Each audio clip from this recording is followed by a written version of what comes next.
Tu as voulu tes enfants heureux, qu'il en soit ainsi. Un amour sincère enfant des yeux, qu'il en soit ainsi. Nous ne sommes pas capables, donne-nous de nous aimer, que nos vies soient acceptables, selon tes desseins parfaits. Et nous serons enfin ce temple. Mon ami, ah oui, je dis encore shalom mon ami. Ah, je suis très contente d'être encore au-devant de vous et dans la présence de Dieu. Alors j'aimerais t'exhorter ce matin à prendre la bonne attitude, la bonne position pour pouvoir parler à Dieu. En ce jour, j'aimerais que tu parles à Dieu à cœur ouvert. J'aimerais que lorsqu'il faudra chanter, que tu chantes. Lorsqu'il faudra prier, que tu pries. Lorsqu'il faudra laisser ton cœur parler à Dieu, fais-le. Parce que Dieu est là et il est au milieu de nous encore ce matin. Ah, pour moi, Dieu est tout pour moi. Est-ce qu'il y a un ami pour qui Dieu aussi est tout pour lui aujourd'hui ce matin? Est-ce que tu peux balancer ta main dans la présence de Dieu? Ah, gloire à Jésus. Dieu est tout pour moi. Dieu est ma force. Dieu est ma joie. Dieu est mon bonheur. Alors ce matin, puisqu'il est tout pour moi, je lui ai donné aussi ma vie. Je lui donne tout. Et j'aimerais chanter avec toi ce chant qui dit simplement « Esina koma yayo, okoma nyon sonanga ». Si tu le connais, chante avec moi. Même si tu ne connais pas ce chant, il est très simple. Suis simplement la mélodie et tu vas chanter avec moi. Esina koma yayo, yayo yayo, esina koma yayo, yayo yalibela. Esina koma yayo, yayo yayo, esina koma yayo, yayo yalibela. Esina koma yayo, yayo yayo, esina koma yayo, yayo yali. Okoma nyonso nanga, okoma nyonso nanga, nanga nanga, okoma nyonso nanga, nanga yalibe. Okoma papa nanga, okoma papa nanga, nanga nanga, okoma papa nanga, nanga yali. Bomoi nanga na pesi, bomo nanga na pesi na yo, na yo na yo, bomoi na pesi na yo, na yo yalibela. Est-ce qu'avec tes mots, tu peux dire à Dieu combien il est tout pour toi? Seigneur, tu es ma force. Seigneur, tu es ma joie. Tu es mon papa. Tu es mon ami. Ah oui, certaines personnes peuvent dire que pendant cette période, les parents m'enferment tellement que je n'ai même pas le temps de parler à mon ami. Mais Dieu est ton ami. Dieu est mon ami. Seigneur, tu es devenu mon ami. Tu es celui auprès de qui je peux parler sans rien te cacher. Tu es celui avec qui je peux parler sans rien te cacher. Seigneur, je peux te parler à cœur ouvert parce que tu es cet ami qui est toujours disponible. Disponible à m'écouter, disponible à m'entendre, disponible à me parler. Seigneur, tu es tout pour moi. Tu es tout pour moi, Jésus. Tu es tout pour mon ami. Tu es tout pour nous, Seigneur, en ce jour. Voilà pourquoi nous voulons te le déclarer encore. Que tu es tout pour nous. Ah oui, mon ami, au pied de Maître, il nous a été dit la fois passée que le pardon est une puissance. Est-ce que tu pardonnes? Est-ce que je pardonne? Oui, c'est quelque chose qui n'est pas facile. Mais ce matin, j'aimerais que nous puissions demander au Seigneur de nous aider à pardonner. De nous donner ce cœur qui pardonne, qui ne regarde pas à la grandeur du problème qu'on nous causait, mais qui peut pardonner. Est-ce que tu peux dire à Dieu de te donner la force de pardonner? Ah oui, Seigneur, nous venons encore au-devant de toi, mon ami et moi, incapables de pardonner par nous-mêmes, incapables de supporter la douleur causée, Seigneur mon Dieu, par notre prochain, sans pouvoir pardonner. Seigneur, nous venons encore à toi afin que tu nous donnes la force de pardonner. Donne à mon ami la force de pardonner. Donne à mon frère la force de pardonner. Seigneur, donne-moi la force de pardonner, Jésus. Je ne peux pas le faire sans toi. Seigneur, puisque j'aime mon frère, j'aime mes parents, j'aime ceux qui sont autour de moi. Seigneur, tu as dit que l'amour supporte et pardonne tout. Seigneur, donne-nous ce cœur qui pardonne. Donne-nous de ne pas regarder à la grandeur, Seigneur mon Dieu, de la plaie causée par le problème qui nous dérange. Mais donne-nous, Seigneur, ce cœur qui pardonne. Oui. Le Seigneur nous appelle encore dans sa présence. Et lorsqu'il nous appelle, il a toujours quelque chose à nous dire. J'aimerais que tu inclines ta tête dans la prière et que tu demandes à Dieu de pouvoir te parler.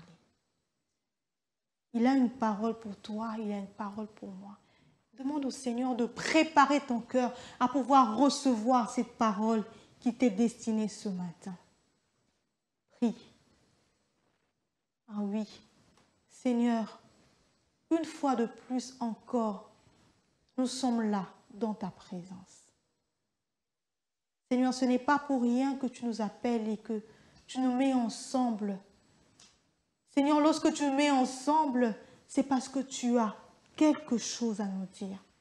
Seigneur, je prie afin que cette parole puisse trouver une terre fertile. Que cette parole soit, Seigneur, déposée dans un cœur éternel, mon Dieu, qui va porter des fruits.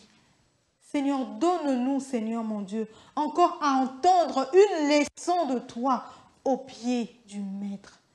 Seigneur, merci d'utiliser puissamment ton serviteur, celui que tu t'es choisi, Seigneur, pour nous parler encore. Merci de nous faire du bien au travers de ta parole. Au nom de Jésus. Amen. Amen. Est-ce que tu peux acclamer très fort le roi de rois? Ah, tu peux acclamer, pousser même des cris de joie en l'honneur du Seigneur qui veut te parler ce matin. Ah, gloire à Dieu. J'espère qu'autour de toi, tu as ta Bible, tu as ton cahier et tu as ton stylo. Sois calme et entends Dieu te parler. Que Dieu te bénisse. Bye. Shalom les amis, j'espère que vous allez très bien ce matin. Gloire au Seigneur. Je suis très content de partager encore une fois de plus avec vous la parole de Dieu. Es-tu prêt à écouter le Seigneur? Très bien mon ami. Alors aujourd'hui, nous allons continuer avec le thème de notre cahier qui est « Enseigne-moi Jésus ». Nous allons le redire ensemble. 1, 2, 3. Enseigne-moi Jésus. Ah, et dis-moi, mon ami, j'espère que tu as une bonne mémoire. Tu dois sûrement te rappeler de la leçon du dimanche passé. Qui était? Ah, le pardon plaît à Dieu. Alors, tu vas le redire après moi. 1, 2, 3. Le pardon plaît à Dieu. J'espère que désormais, maintenant, tu pardonnes les autres et avec tout ton cœur. Si tu le fais, sache que Jésus est très content de toi. Pour aujourd'hui, la leçon de notre cahier, est l'enfant sage fait la joie de ses parents. Ah, on va le redire ensemble, ok? Allez, je compte à 1, 2, 3. L'enfant sage fait la joie de ses parents.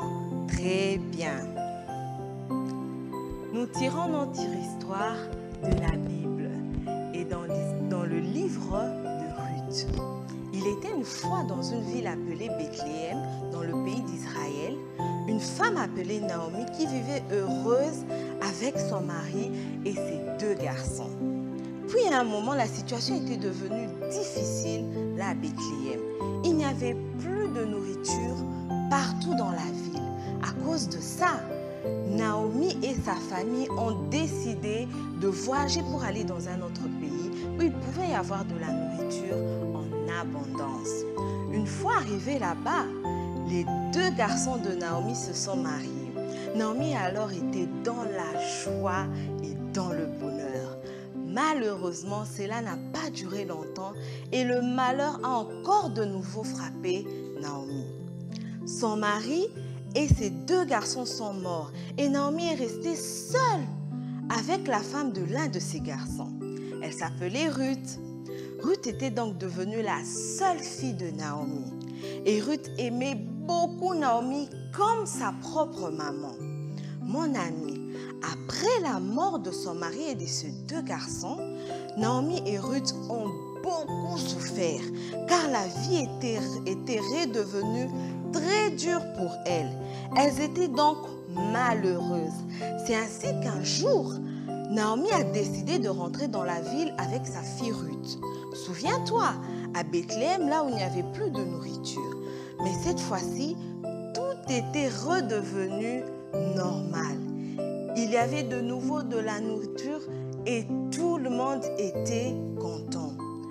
Ruth écoutait et faisait tout ce que lui disait sa mère Naomi, sans discuter, ni refuser, ni se fâcher. Elle a même parfois travaillé dans le champ sans se plaindre. Oui, elle était très obéissante envers sa maman Naomi. Et quand sa mère disait de faire une chose, elle le faisait très bien. C'est ainsi qu'un jour arriva, parce que Naomi faisait tout ce que sa mère lui avait demandé de faire, elles ont fini par avoir beaucoup de nourriture. En plus de cela, Ruth s'est même mariée et a mis au monde des beaux enfants. Ah oui, mon ami, cette histoire, cette situation a donné beaucoup de joie dans le cœur de Naomi, sa mère. La tristesse qu'elle avait autrefois à cause de la perte de son mari et de ses 2 garçons avait complètement disparu grâce à la sagesse de sa fille Ruth. Ah oui, mon ami, Ruth était une fille sage et elle faisait tout ce que sa maman Naomi lui demandait de faire. Alors, comme Ruth, Jésus nous demande d'être aussi obéissants envers les parents pour qu'ils soient dans la joie et contents de nous. Nous allons donc retenir cette vérité. Lorsque je suis sage, papa et maman seront contents comme Dieu. Alors répète après moi, ok? Lorsque je suis sage, papa et maman seront contents comme Dieu. Retiens donc ceci, mon ami. Un enfant sage, c'est celui qui fait tout ce que les parents lui demandent de faire. Et lorsque tu es obéissant envers les parents, ils seront fiers de toi. Et Dieu aussi sera très fier de toi. Tu devras donc écouter et obéir aux parents. Surtout ne pas bouder, ni être têtu. Alors, mon ami, pour être un enfant sage, tu devras toujours demander à Jésus par la prière. Ferme les yeux et fais cette prière après moi. Seigneur Jésus, merci beaucoup pour ta parole. Je te prie de m'aider à toujours être un enfant sage. Je voudrais toujours obéir aux parents pour qu'ils soient toujours fiers de moi. Amen. bon dimanche et surtout n'oubliez pas de respecter les gestes barrières. Bye bye. Shalom mon ami, c'est un plaisir de te savoir devant ton écran pour écouter la parole de Dieu. Sois abondamment béni. Et je suis fière de toi. À ce que je sache, tu as déjà ta Bible, tu as ton cahier et ton stylo. Et si ce n'est pas le cas, tu as 30 secondes pour aller vite les chercher. C'est bon? Tu les as? Alors, ce matin, nous allons faire un petit exercice. Nous allons fermer nos yeux, incliner nos têtes et nous allons prier. Veux-tu faire cette prière avec moi? Seigneur Jésus, nous te sommes reconnaissants. Merci pour cette opportunité que tu nous accordes de nous asseoir à tes pieds afin de nous parler. Nos cœurs sont préparés. Parle-nous. Au nom de Jésus, nous avons ainsi prié. Amen. Amen. Cela fait 5 dimanches, mon ami, que nous avons un merveilleux thème. Peux-tu le rappeler, s'il te plaît? Quelques leçons au pied du maître. Est-ce que tu peux encore le répéter? Quelques leçons au pied du maître. C'est très bien.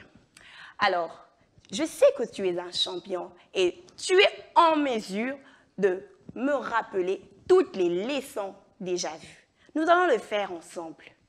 Est-ce qu'on peut démarrer? La première leçon, c'était « L'amour triomphe de tout ». La deuxième leçon, « Il te sera fait selon ta foi ». La troisième leçon, « Tu es le sel de la terre et lumière du monde ». La quatrième leçon, « Le pardon, une puissance qui libère ». La cinquième, tu vas bientôt la découvrir avec moi. Sois juste un peu patient. Amen. Alors, ce matin, il a plu au maître que tu connais bien de nous appeler afin de s'asseoir à ses pieds pour nous parler. Et voici ce que le maître nous enseigne ce matin. L'enfant sage fait la joie de ses parents. Est-ce qu'on peut encore répéter ensemble? L'enfant sage fait la joie de ses parents. Déjà, il faut savoir chaque mot qui compose notre leçon. Alors, c'est qui un enfant? C'est très simple. L'enfant, c'est toi. L'enfant, c'est moi. Et oui, je suis encore enfant de mes parents. Et c'est qui? C'est quoi? Qu'est-ce que signifie sage? C'est très simple. Sage vient de la sagesse. Cela signifie avoir un bon comportement, une bonne parole, avoir un bon geste. C'est avoir une bonne conduite. D'accord? Mais envers qui? Envers les parents. C'est qui les parents? Les parents, c'est papa, c'est maman, c'est la tante chez qui tu vis, la grand-mère, l'oncle qui te prend en charge. Toutes ces personnes qui te prennent en charge, on les appelle les parents. Est-ce que tu as compris? Alors, à ce niveau, tu dois savoir, l'enfant sage fait la joie de ses parents signifie l'enfant qui rend joyeux, heureux et fier ses parents grâce à la sagesse. Grâce à quoi? Grâce à la sagesse. Alors ce matin, j'ai une histoire que je vais te raconter, que je la tire de la Bible. Nous n'allons pas lire, je sais que tu as déjà ta Bible, mais comme l'histoire est très longue, je préfère te la raconter pour que tu comprennes ce que signifie l'enfant sage fait la joie de ses parents. Nous sommes dans le livre de Ruth. Et aujourd'hui, je te raconte l'histoire de Ruth. L'histoire de Ruth est tirée dans les livres de Ruth. Il y avait une femme du nom de Naomi. Elle avait son mari et ses enfants. Ils vivaient au pays de Bethléem. Mais il y a eu un malheur dans ce pays. Il n'y avait plus de la nourriture, il n'y avait plus rien. La famine a frappé dans le pays. Et la famille de Naomi était obligée d'aller dans un autre pays pour trouver de quoi manger afin de survivre. Ils ont quitté les pays de Bethléem, ils sont allés au pays de Moab. Une fois qu'ils sont arrivés, le premier malheur frappe à la porte de Ruth. Ruth perd son mari. Son mari est mort. C'était très triste pour Ruth. Mais elle avait quand même ses enfants. Elle est restée avec ses 2 fils. Plus tard, quelques années après, ses enfants se sont mariés. Et figure-toi, les malheurs n'avaient pas encore fini dans la vie de Ruth, que Ruth venait encore de nouveau de perdre ses enfants. La vie de Ruth était devenue très amère. Ruth n'en pouvait plus. Elle avait envie de mettre fin à sa vie. Elle est restée avec ses 2 belles-filles, jusqu'à ce qu'on lui a informé que dans les pays de Bethléem, son pays d'où elle est venue, il y avait maintenant de la nourriture, il y avait de quoi manger. Ruth s'est dit, plutôt que de rester dans ce pays de Moab où il n'y a eu que de malheurs qui sont arrivés dans ma vie, je préfère rentrer dans mon pays. Alors Ruth s'élève un bon matin, accompagnée de ses 2 belles-filles. Il y avait Ruth qui était sa belle-fille et une autre belle-fille. Elles ont accompagné Ruth jusqu'au niveau de la frontière. Quand elles sont arrivées, la première belle-fille, elle remercie Naomi d'être là à ses côtés et elle décide de partir. La deuxième Ruth, qui était la belle-fille de Naomi, elle a dit à Naomi, je ne veux pas te laisser, je veux aller avec toi dans ton pays. Naomi a dit, non Ruth, ne fais pas ça, tu es très jeune, tu dois rester dans ce pays. Peut-être que tu trouveras un autre mari, tu pourras à nouveau revivre ta vie. Ruth qui dit à Naomi, belle-mère, ne me presse pas de partir, je veux rester avec toi. Où tu iras, j'irai. Où tu vivras, je vivrai. Ton peuple sera mon peuple. Ton Dieu sera mon Dieu. Naomi a vu que ça ne servait à rien de forcer Ruth parce que Ruth voulait tellement rester avec elle. Alors, Naomi est partie au pays de Bethléem avec Ruth. Elle a tellement insisté pour que Ruth puisse rester. Ruth n'a pas voulu parce qu'elle aimait tellement Naomi qui est devenue comme sa maman. Et quand ils sont arrivés au pays de Bethléem, les gens sont venus les accueillir. « Ah, Naomi, tu es rentrée et tout. Où est ton mari? Où sont tes enfants ?» Naomi leur a raconté la triste histoire qui lui est arrivée dans le pays de Moab où elle était, comment elle a perdu son mari. Elle avait tout perdu. Sa vie était devenue amère alors. Et elle leur a présenté sa belle-fille Ruth. Et lorsqu'ils sont arrivés au pays de Bethléem, Ruth cherchait tellement à réjouir le cœur de Naomi. Elle savait que Naomi, sa vie était devenue amère, qu'elle avait tout perdu. Sa vie n'était devenue que tristesse sur tristesse. Ruth faisait de son mieux pour rendre le sourire à Naomi. Et Ruth ne s'est fâchée pas. Chaque fois que Naomi pouvait lui demander un service, elle le faisait de tout cœur. Elle se disait, cette dame, elle a tout perdu. Mais moi, je ferai tout pour lui donner ne fût-ce que le sourire. Je voudrais qu'elle soit fière de moi. Et je sais que Ruth faisait chaque jour. Naomi pouvait demander à Ruth d'aller au champ. Elle le faisait. Ruth pouvait aller au champ, elle travaille. Quand elle finit, elle devait rentrer à la maison pour faire à manger. Bien que fatiguée, Ruth ne boudait pas. Ruth ne se fâchait pas. Et figure-toi que dans les pays de Bethléem, tellement que Ruth réjouissait le cœur de Naomi, elle faisait tout pour rendre fière Naomi qui n'avait plus d'enfants. Ruth faisait tout en tout cas pour la faire sourire. Et Dieu s'est souvenu de Naomi et Ruth, à tel point que Ruth a trouvé un mari au pays de Bethléem et elle a eu un enfant. Et Naomi, qui avait déjà perdu le goût de vivre, grâce à Ruth, elle a eu encore ce goût de vivre, puisque Ruth lui avait donné la joie d'être maman. Est-ce que tu as compris l'histoire? Alors ce matin, deux belles vérités qui vont t'aider à comprendre ce que signifie l'enfant sage fait la joie de ses parents, comme tu viens de constater avec l'histoire de Ruth. Voici ce que dit ma première vérité.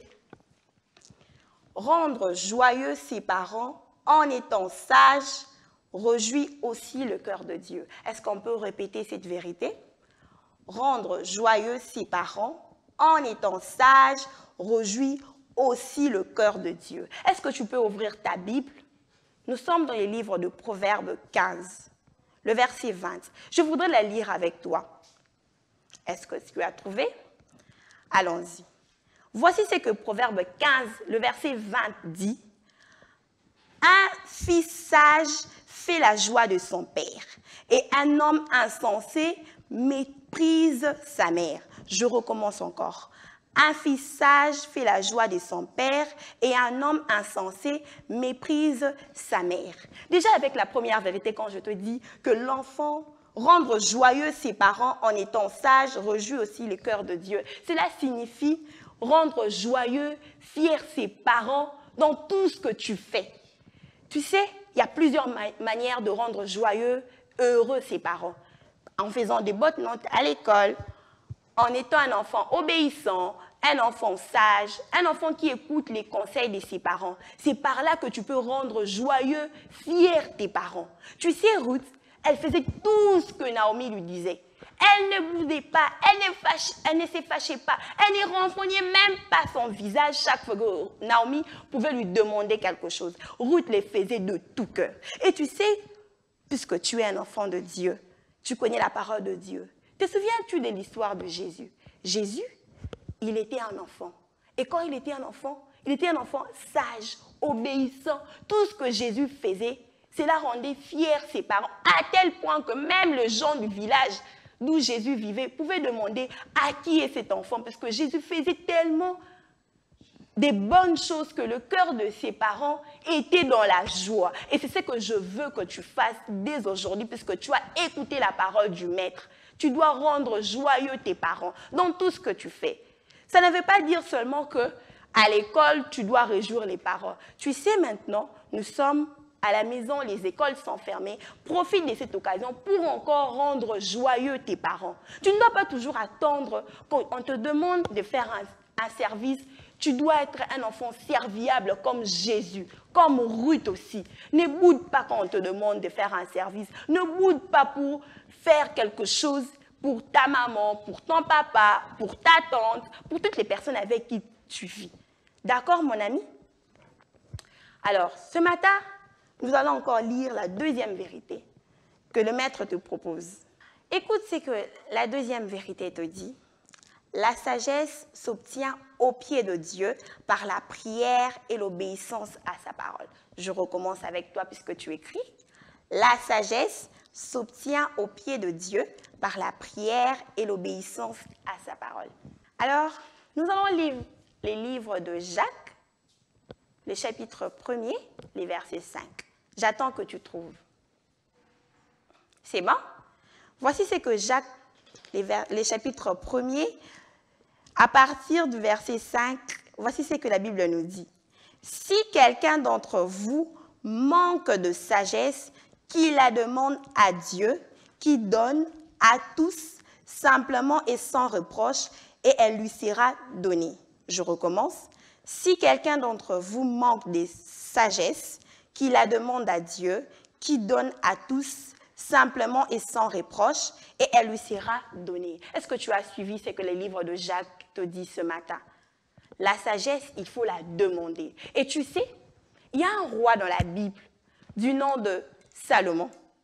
Ce roi, au lieu de demander à Dieu la richesse, beaucoup de biens, il a demandé à Dieu la sagesse. Et figure-toi, mon ami, depuis Salomon, il n'y a jamais eu de roi aussi sage que lui jusqu'à présent. Il n'y a jamais eu de roi aussi sage jusque maintenant. Salomon était très sage de tout le roi que nous avons connu. Salomon était très sage puisqu'il avait demandé la sagesse à Dieu. La sagesse, il faut la demander comment? C'est par la prière. Chaque fois que tu pries, demande à Dieu de faire de toi un enfant sage qui réjouit ses parents et qui réjouit aussi le cœur de Dieu. Et aussi, cela signifie aussi écouter la parole de Dieu. Tu dois écouter la parole de Dieu pour être un enfant sage. Puisque c'est quand tu écoutes la parole de Dieu, tu mets ce que la parole de Dieu te dit en pratique et tu seras très sage et tes parents seront fiers de toi. Est-ce que tu as compris, mon ami? Il faut demander à Dieu tous les jours. Ne te fatigue pas de demander à Dieu la sagesse. Ne te fatigue pas, demande à Dieu. Seigneur, je veux être un enfant sage. Je veux être un enfant sage, un enfant obéissant. Puisque quand tu es sage, tu es obéissant, tu écoutes les conseils de tes parents. Et mon ami, ce matin, je voudrais te dire quelque chose. Ne refuse pas quand papa et maman te corrigent, car c'est pour ton bien. Même quand papa et maman te fouettent, ils veulent te voir meilleur. Alors, ne refuse pas leur correction. Et la seule technique que je peux te donner, quand papa et maman te punissent, à la fin, dis merci. Parce qu'en disant merci, ça te permettra de t'améliorer. D'accord, mon ami? Et ce matin, voici le texte d'or que nous recevons au pied du maître. Mon fils, si ton cœur est sage, mon cœur à moi sera dans la joie. Je recommence. Mon fils, si ton cœur est sage, mon cœur à moi sera dans la joie. Et les textes d'or de ce matin, nous l'avons tiré dans les livres de Proverbes 23, le verset 15. Est-ce que tu as retenu ce que je viens de te dire? Si tel est le cas, tu vas fermer tes yeux et incliner ta tête. Avec moi, nous allons prier. Seigneur Jésus, merci parce que tu nous as fait asseoir à tes pieds pour nous enseigner la sagesse. Nos cœurs désirent appliquer ces choses. Nous voulons être des enfants sages qui réjouissent le cœur de leurs parents et qui réjouissent aussi ton cœur. Aide-nous, Seigneur, à appliquer nos cœurs à la sagesse. Au nom de Jésus, nous avons ainsi prié. Amen. Amen. Alors, j'espère que durant toute la semaine, tu vas demander à Dieu d'être sage. Que Dieu te bénisse et aussi observe les mesures barrières. Shalom, chers amis. Je bénis le Seigneur pour la grâce qu'il nous fait ce matin et je lui rends grâce pour l'opportunité qu'il nous donne de partager sa parole. Nous allons prier. Tendre Père, nous sommes heureux que tu nous aies conviés dans ta présence ce matin. Maintenant que nous voulons écouter ta parole, enseigne-nous Jésus et que ta parole transforme nos vies au nom de Jésus. Amen. Voilà que nous en sommes au 5e dimanche où nous partageons ensemble la parole de Dieu autour du thème « Quelques leçons au pied du Maître ». Tu veux bien le redire? « Quelques leçons au pied du Maître ». Et je prie Dieu que déjà ces 4 leçons que toi et moi avons appris au pied du Seigneur, puisque c'est lui le Maître, que ces leçons nous servent de clé pour que nous puissions jouir d'une vie épanouie à tous les niveaux. Amen. Alors pour aujourd'hui, au pied du Seigneur, nous allons apprendre notre 5e leçon. Et pour ça, je t'invite à ouvrir ta Bible dans le livre de Proverbes, au chapitre 15, au verset 20. Proverbes 15, 20, nous allons le lire. Un fils sage fait la joie de son père, et un homme insensé méprise sa mère. Un fils sage fait la joie de son père, et un homme insensé méprise sa mère. Et c'est dans ce passage que nous avons tiré notre leçon du jour qui est, comme tu peux le deviner, l'enfant sage fait la joie de ses parents. On peut le dire ensemble? L'enfant sage fait la joie de ses parents. Alors avant d'aller plus loin, j'aimerais que nous puissions nous mettre d'accord sur quelques mots clés de notre sujet. Le premier mot, c'est le mot « l'enfant ». D'après le dictionnaire Larousse, un enfant, c'est le fils ou la fille de quelqu'un.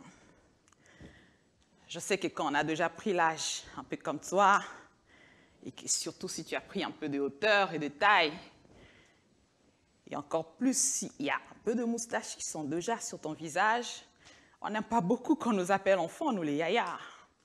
On a l'impression que les parents, plutôt les enfants, ce sont ceux qui sont à la maternelle, ceux qui sont au primaire. Nous, on est des grands. En fait, ce n'est pas dans ce sens que nous allons aller, ok? Donc, sois tranquille. En voulant dire enfant, je veux juste préciser que tu es le fils ou la fille de tes parents. Tu n'es pas comme Melchisédek, qui n'avait ni père, ni mère, ni généalogie, n'est-ce pas? Amen. Alors, notre deuxième mot, c'est le mot « sage ». Ce mot qui fait référence donc à la sagesse. Et tu sais, cher ami, c'est pas aisé de définir ce mot, tu sais. Il y a tellement de choses dans la sagesse. C'est un mot tellement complexe et vaste. On parle de la sagesse de roi, on parle de la sagesse dans la gestion, de la sagesse de la femme. Toi et moi, nous connaissons le portrait de la femme sage. Mais ce n'est pas dans tous ces angles-là que nous allons aller. Nous allons aborder la sagesse telle qu'elle peut se vivre par un enfant. Et donc, la définition que je vais te donner, c'est quelques définitions, les voici. La sagesse, c'est cette vertu qui consiste à s'efforcer par l'observation et la réflexion pour parvenir à connaître Dieu et les hommes. Et aussi, avoir le comportement, la parole, le geste approprié à chaque situation. Une autre définition de la sagesse, c'est le fait d'avoir une vue biblique des choses de la vie. J'aime bien cette définition. Et donc, je disais donc la sagesse, c'était avoir une vue biblique des choses de la vie en agissant comme Dieu le prescrit. Et donc, est sage, c'est lui qui aborde les situations de la vie de tous les jours selon l'angle de vue de la Bible, selon que Dieu le prescrit. La troisième définition dit ceci. La sagesse, c'est l'intelligence pratique. Aussi simple, hein? L'intelligence pratique. Comme quoi, sagesse et mise en pratique marchent de pair.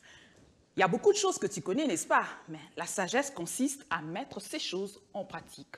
Connaître que le travail, que la discipline sont importants pour réussir dans la vie, c'est une bonne chose. Mais est sage, celui qui met cela en pratique. Et donc, un enfant sage est celui qui met en pratique toutes les bonnes choses, tous les bons principes de la vie qu'il connaît. Amen. Alors, faire la joie, c'est simplement rendre heureux, rendre satisfait. Et notre dernier mot, c'est les parents.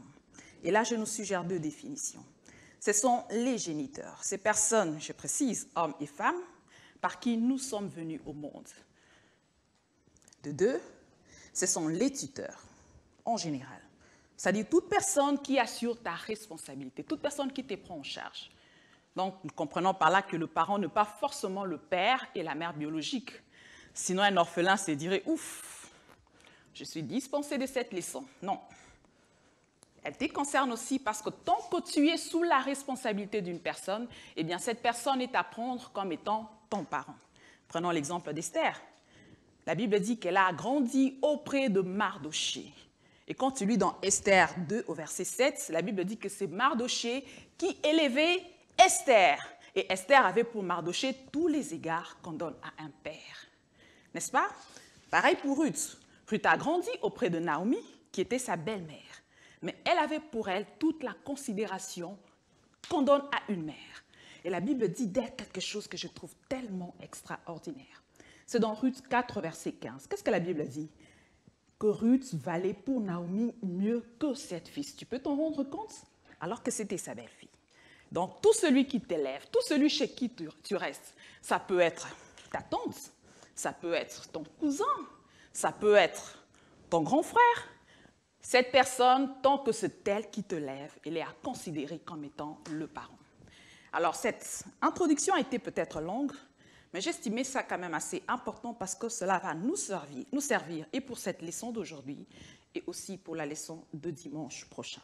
L'enfant sage fait la joie de ses parents. Le fils ou la fille qui aborde les situations de la vie courante selon l'angle de vue de Dieu, le fils ou la fille qui met en pratique tous les bons principes de la vie, tous les bons principes bibliques, c'est celui-là qui rendra heureux ses parents. Alors, cher ami, est-ce qu'il y a ce matin un enfant qui veut bien voir ses parents devenir heureux? Ah, si c'est le cas pour toi, que Dieu te bénisse déjà. Et je t'invite déjà à ce niveau à noter notre première vérité, qui dit simplement ceci. Rendre joyeux ses parents en étant sage réjouit aussi le cœur de Dieu. Je vais reprendre. Rendre joyeux ses parents en étant sage réjouit aussi le cœur de Dieu. Alors, je bénis le Seigneur déjà pour toi qui as répondu par l'affirmatif à la question de savoir qui voudrait bien rendre les parents heureux. Et pour toi qui hésites encore, je prie Dieu qu'en écoutant ce message, tu nous rejoignes très vite. Alors, ce matin, j'entends un enfant qui s'est dit « Sœur, si je te vois bien, donc si tu veux, ce que tu veux, c'est nous faire comprendre que c'est nous, les enfants, qui sommes responsables du fait que nos parents soient heureux. Donc, que nos parents soient heureux ou pas, est-ce nous, les enfants, qui en portons la responsabilité? En fait, ce que j'aimerais que tu retiennes, c'est que tu y as la possibilité. Dieu te donne ce matin la possibilité. Dieu te donne la possibilité de savoir. En fait, Dieu te donne la possibilité d'apporter ta contribution, d'apporter ta petite pierre à rendre joyeux, à rendre heureux tes parents, à contribuer à ce que la joie, le sourire, le bonheur soient réels dans la vie de tes parents. Et cela grâce à ton comportement sage. Alors, c'est quoi être un enfant sage? Nous allons lire donc ce que la Bible nous dit à ce sujet. Vous savez, la sagesse, c'est tellement complexe, comme je l'ai dit au départ. Dans le livre de Proverbes, si tu veux bien, on va lire le livre de Proverbes, tu verras tellement de concepts, tellement d'éléments qui constituent ou qui caractérisent la sagesse. Mais ce matin, je vais n'en relever qu'un seul. Et ça, nous allons le lire dans Proverbe 13, au verset 1. La Bible dit ceci. « Un fils sage écoute l'instruction de son père, mais le moqueur n'écoute pas la réprimande. » Je vais le relire. « Un fils sage écoute l'instruction de son père, mais le moqueur n'écoute pas la réprimande. » Et donc le mot ou le concept que nous tirons dans ce passage, c'est l'écoute. Tu veux bien noter cela, l'écoute. Alors, cher ami, prends-tu encore le temps d'écouter tes parents? Est-ce que tu prends le temps d'écouter tes parents? D'écouter leurs sages conseils, d'écouter leurs reproches, d'écouter leurs remarques, leurs réprimandes. Est-ce que tu prends le temps d'écouter? Cher ami, les parents valent la peine que tu puisses les écouter. Ils ont connu ton âge avant toi. Les réalités que toi tu traverses aujourd'hui, eh bien, eux les ont connues avant toi. Ils valent tout simplement la peine d'être écoutés. C'est un peu comme un conducteur de véhicule qui, après avoir traversé une route, te rencontre toi qui t'apprête à passer par la même route et te tire à côté et te dit, écoute, cher ami, je vois que tu veux traverser cette route que moi j'ai déjà traversée. Alors laisse-moi te dire les réalités qui se trouvent sur cette route que tu veux prendre. Eh bien, à 150 mètres d'ici, il y a des dodanes. Comme il y a une école dans les environs, il y a des dodanes. Alors fais attention. À 300 mètres d'ici, il y a un virage dangereux. Alors tu feras mieux de faire attention à ta vitesse. À 500 mètres d'ici, il y a un début d'érosion. Alors fais attention. Alors, cette personne, pour être passée par là, elle peut te prévenir des dangers qui se passent sur cette route qu'elle a déjà connue avant toi. Mais c'est pareil pour tes parents, n'est-ce pas? Une telle personne, dis-moi, déjà revenons à cet exemple, est-ce qu'elle ne vaut pas la peine d'être écoutée? Mais c'est pareil pour tes parents. Ils sont passés par ces parcours toi tu passes aujourd'hui. Les réalités que tu traverses aujourd'hui, elles les ont connues avant toi. La Bible dit qu'il n'y a rien de nouveau sous le soleil.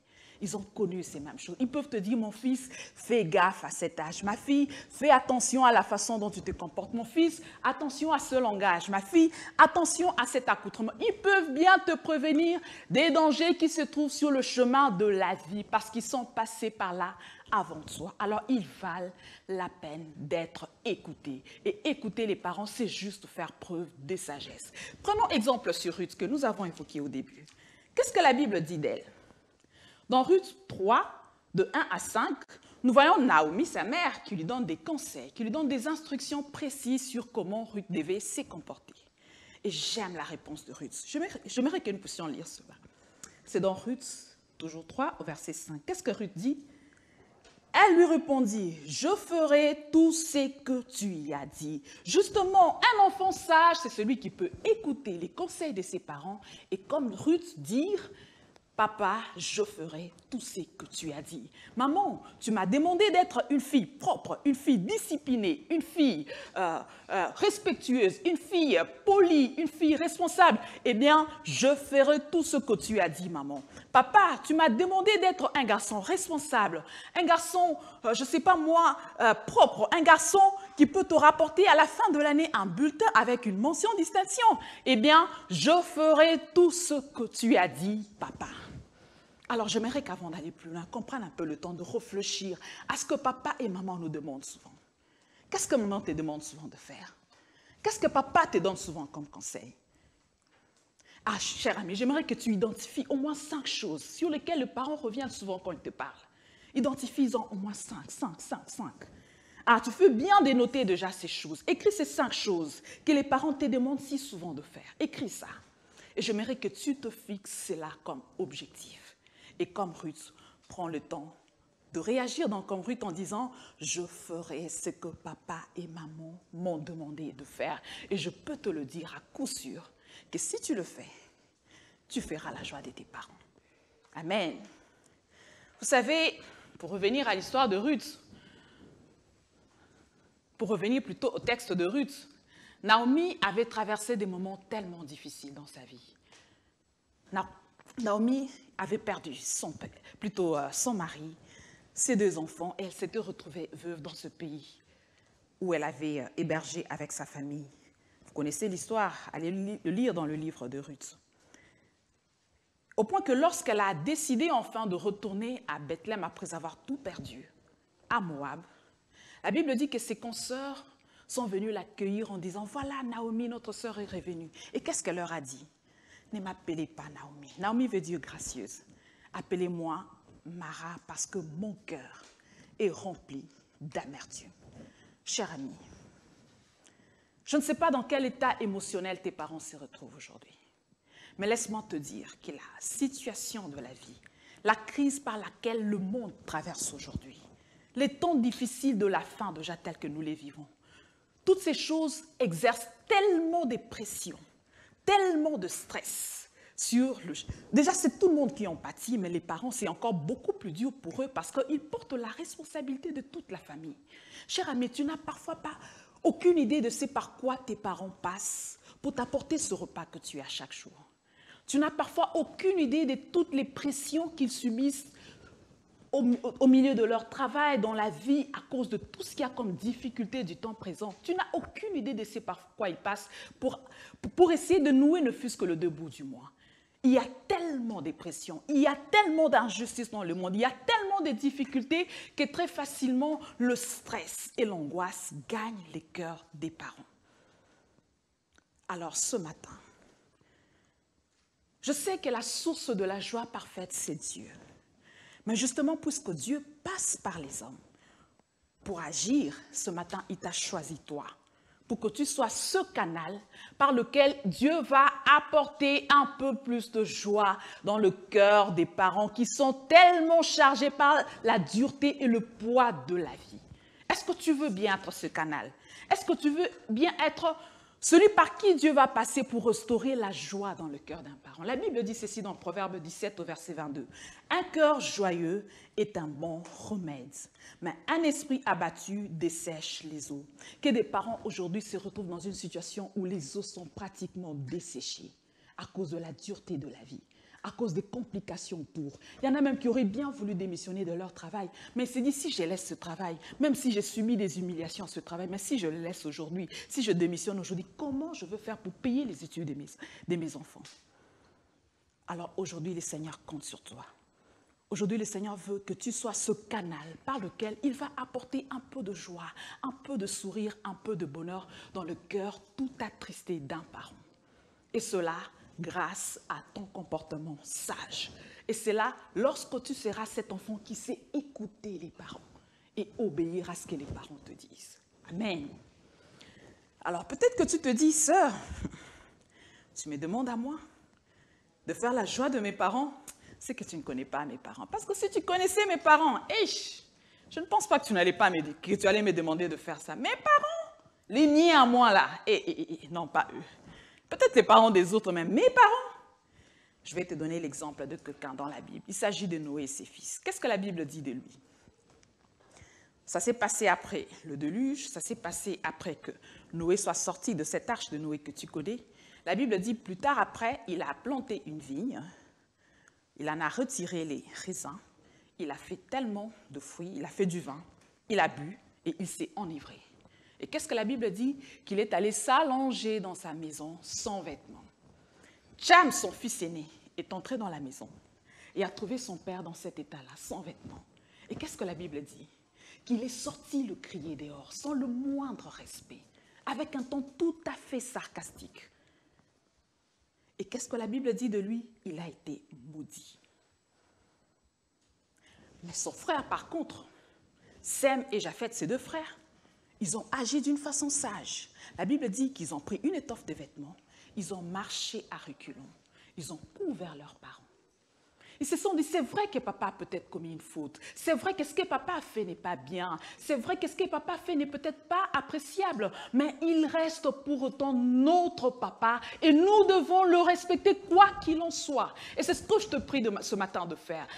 Quel que soit ce que sont tes parents, peu importe ce qu'ils ont fait comme erreur dans la vie, fais ce choix de faire leur joie. Et cela rendra joyeux le cœur de Dieu. Parce que l'enfant qui fait la joie de ses parents, c'est celui-là qui fera aussi la joie du Seigneur. Et le contraire, c'est vraiment pas ce que Dieu veut. Parce que la Bible dit que l'enfant qui n'est pas sage, c'est un enfant qui est insensé. C'est un enfant qui est sot. Certaines versions l'appellent carrément stupide. Et celui-là, il cause du chagrin, il cause du souci. Il fait de la peine dans le cœur de ses parents. Et c'est ça que le Seigneur veut t'éviter ce matin. Il veut que tu sois un enfant sage qui fait la joie de ses parents. Et en faisant la joie de tes parents, alors Dieu lui-même aussi sera dans la joie. N'est-ce pas? Alors pour toi qui te demandes comment je vais faire pour avoir cette sagesse dont tu me parles, sœur, et faire la joie de mes parents, je t'invite à noter la deuxième vérité. Qu'est-ce qu'elle dit? La sagesse s'obtient au pied de Dieu par la prière et l'obéissance à la parole de Dieu. Mon ami, la sagesse dont je te parle ce matin, ce n'est pas la sagesse du monde, qui n'est que ruse et malice et qui, aux yeux de Dieu, n'est que folie. Ce n'est pas non plus la sagesse des hommes qui est tellement limitée, mais je te parle de la sagesse de Dieu. Celle que Jacques 3,13 décrit comme étant pure, pacifique, modérée, sans duplicité ni hypocrisie. Et cette sagesse, la Bible dit qu'elle vaut plus que l'or. Elle vaut plus que l'argent. Elle vaut plus que le perle des grands prix. Alors cette sagesse, cher ami, elle s'obtient. Elle s'acquiert. Elle ne nous tombe pas comme ça du ciel, non. On n'est pas avec. Il y a une démarche à faire, il y a des choses à faire pour obtenir cette sagesse. Et ce matin, j'aimerais t'en proposer quelques-unes. Lis avec moi la Bible dans Jacques 1 au verset 5. La Bible dit, si quelqu'un d'entre vous manque de sagesse, qu'il la demande à Dieu qui donne à tous, au pasteur seulement, au moniteur seulement, à tous, simplement et sans reproche. Et elle lui sera donnée. Alors tu veux avoir la sagesse? Demande-la au Seigneur. Fais comme Salomon. Salomon n'a pas demandé à Dieu la richesse, il n'a pas demandé la gloire, parce qu'il savait justement que la sagesse valait mieux que ces choses. Il a demandé à Dieu la sagesse. Ce matin, j'aimerais que tu fasses comme Salomon, demande la sagesse à Dieu et elle te sera donnée. La deuxième des choses à faire, lis avec moi dans Psaume 111 au verset 10. La Bible dit ceci. La crainte de l'Éternel est le commencement de la sagesse. Alors, tu veux être un enfant sage? Marche dans la crainte du Seigneur. Marche dans le strict respect des recommandations que Dieu te fait. Et tu acquéras la sagesse. La troisième chose, nous allons lire dans Proverbe 13 au verset 20. La Bible dit ceci. Celui qui fréquente le sage devient sage, mais celui qui se plaît avec les insensés s'en trouve mal. Alors, tu veux être sage, mon ami? Veille sur tes fréquentations. Quelqu'un a dit, dis-moi qui tu fréquentes, je te dirai qui tu es. Eh bien, montre-moi tes amis, je te dirai si oui ou non tu es un enfant sage. Parce qu'un enfant sage ne traîne pas avec des gens pervers. Un enfant sage sélectionne des personnes sages avec qui il peut marcher. N'est-ce pas? Alors, tu veux être un enfant sage, choisis-toi des amis sages. Parce que la sagesse s'aiguise par la sagesse. Amen. Alors, une autre chose, c'est dans Proverbe 19 au verset 20, la Bible dit « Écoute les conseils, reçois l'instruction afin que tu sois sage dans la suite de la vie. » Par « reçois l'instruction », j'aimerais que nous comprenions ici l'apprentissage en général. Tu veux être sage? Apprends au pied du Seigneur. Tu veux être sage? Apprends auprès de tes parents. Tu veux être sage? Apprends des expériences des autres. La Bible dit que ces choses leur sont arrivées pour nous servir à nous d'exemple. Alors apprends, recherche la connaissance, apprends, comprends, retiens et mets cela en pratique. Souviens-toi, on l'a dit, sagesse et mise en pratique, ça marche de pair. Alors la dernière chose, nous le lisons dans Ésaïe 11, verset 2, la Bible dit « L'Esprit de l'Éternel reposera sur lui, l'esprit de sagesse et d'intelligence. » Mon ami, la sagesse fait partie des attributs du Saint-Esprit. Alors, si tu veux avoir la sagesse, reçois Jésus dans ta vie.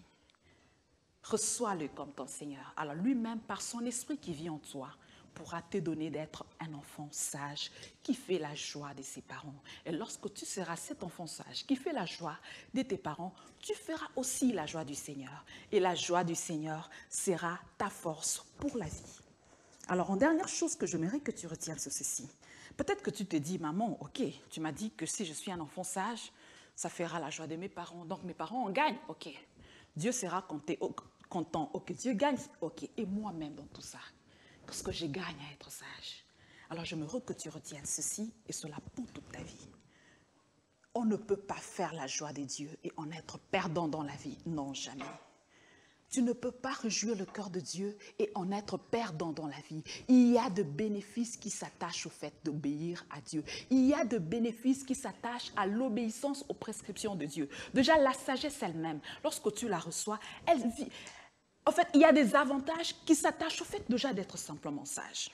Je vais t'en proposer quelques-uns ce matin. C'est dans Proverbe 3 au verset 16. Qu'est-ce que la Bible dit? Dans ma droite est une longue vie, dans ma gauche, la richesse et la gloire. De toi à moi.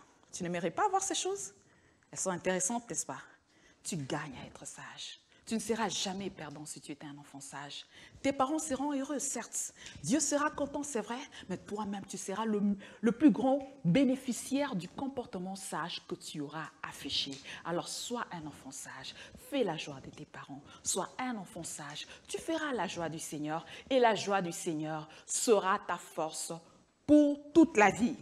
Que Dieu te bénisse.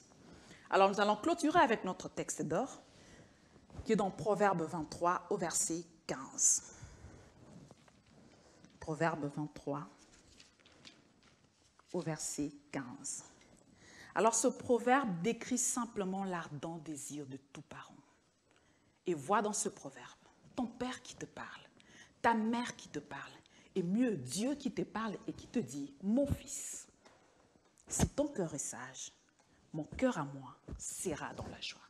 Mon fils, si ton cœur est sage, mon cœur à moi sera dans la joie. Que Dieu te bénisse. Nous allons prier. Tendre Père, ce matin, au pied du Maître, nous avons appris qu'un enfant sage fait la joie de ses parents. Seigneur, au regard de tout ce qu'exige la sagesse, le coût que ça nous demande, l'obéissance qui va avec, comment allons-nous y arriver par nous-mêmes, Seigneur? Heureusement que tu nous as dit dans ta parole que celui qui veut être sage, il peut te demander cela. Ce matin, nous refusons d'être sages à nos propres yeux, de donner l'impression d'être sages alors que nous faisons les choses à notre manière.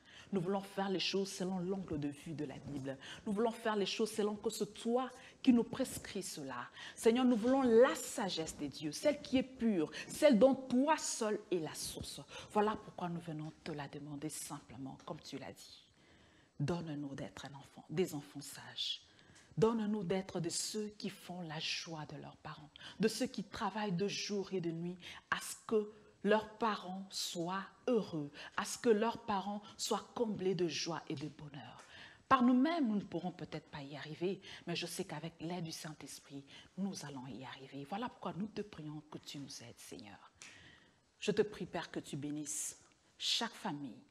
La Bible dit dans Malachie que tu ramèneras le cœur de père vers le fils et le cœur de fils vers le père. Je te prie, Seigneur, que tu restaures une famille, que tu restaures la relation dans une famille, que tu restaures l'amour et l'unité et l'harmonie dans nos familles et que la bénédiction de Dieu s'attache à chacun de nous, s'attache à tout le monde, Seigneur. Que chacun de nous soit bénéficiaire de cette bénédiction que toi seul donnes à ceux qui s'attachent à toi. Tout pour ta seule gloire, au nom de Jésus. Amen. Que Dieu vous bénisse et à dimanche prochain.